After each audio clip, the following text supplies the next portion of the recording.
Cleveland Police Department has started to take measures to ensure its policies regarding vehicle pursuits and use of force align with national best practices and standards in the profession, and I applaud that. The department is working with the Police Executive Research Forum in reviewing certain department policies. And Mayor Jackson and Chief McGrath have announced that the Cleveland Police Department will seek, in an effort to provide transparency, an outside administrative review for any future use of force cases involving its officers.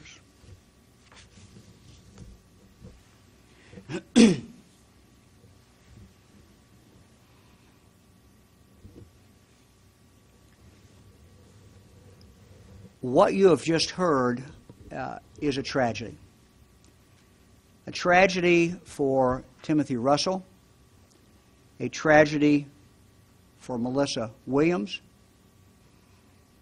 and a tragedy for their families.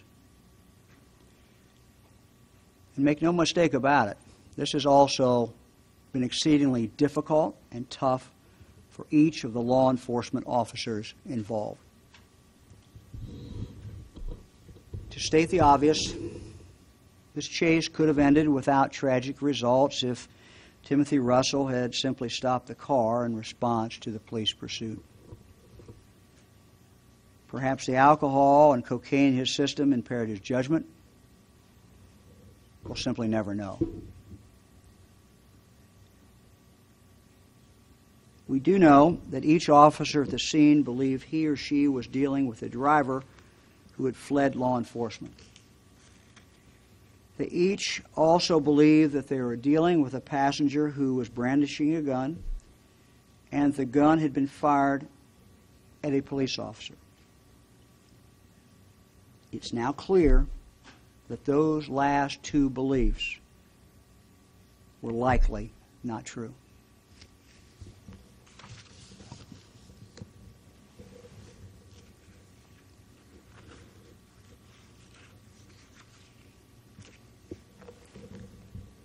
Our 2-month investigation reveals that we are dealing with a systemic failure in the Cleveland Police Department. Command failed. Communications failed. The system failed. Cleveland Police Department policy states that no more than 2 police vehicles can participate directly in a pursuit except under unusual and well-articulated circumstances. In this situation, at least 59 vehicles were involved without the sector supervisor's knowledge or permission. While Cleveland Police Department policy requires pursuing officers to switch their radios to the main communication channel of the district in which the pursuit originated, some of the pursuing officers did not do so. Because details of the pursuit were being transmitted on multiple radio frequencies, there was confusion as to which frequency was primary. Orders to discontinue the pursuit were not heard by some officers because they were transmitted on channel they were no longer monitoring. When the first officer conducted the initial traffic stop and brief pursuit of the suspects, he failed to communicate that at all to dispatch. Officers who believed that the vehicle may have backfired failed to radio that belief during their pursuit. When the pursuing officers requested spike strips to stop the suspect's vehicle, they were told by a supervisor, "That's negative. I think our last set broke about 3 years ago." When pursuing officers requested aviation support, they were advised by dispatch, "No chopper." The sector supervisor was uninformed of some of what was occurring and further did not actively seek information. Supervisors actively involved in the pursuit failed to communicate details to the sector supervisor. Lack of sector supervisor command and warnings such as warnings prior to the shooting to be aware of backstopping and crossfire if a shooting occurred, resulted in overall failure to control the situation. The large number of vehicles involved contributed to a crossfire situation at the pursuit's termination that risked the lives of many, many officers. And candidly, quite frankly, it's a miracle that many officers were not killed.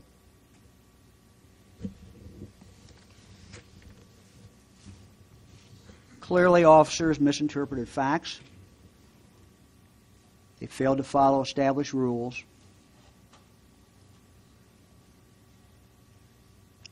There's no doubt about that. Officers failed to follow rules and misinterpreted facts. However, by failing to provide the adequate and necessary structure and support, the system itself failed the officers.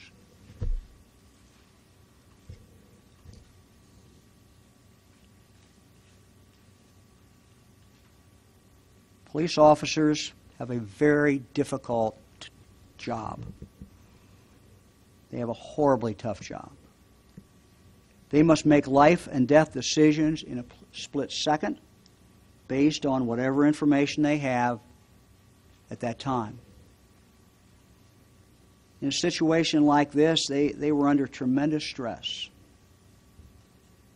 But when you have an emergency, like what happened that night, the system has to be strong enough to override subjective decisions made by individuals who are under that extreme stress. Policy, training, communications, and command have to be so strong and so ingrained to prevent subjective judgment from spiraling out of control. The system has to take over and put on the brakes. On November 29th, 2012, the system failed everyone. Be more than happy to take some questions.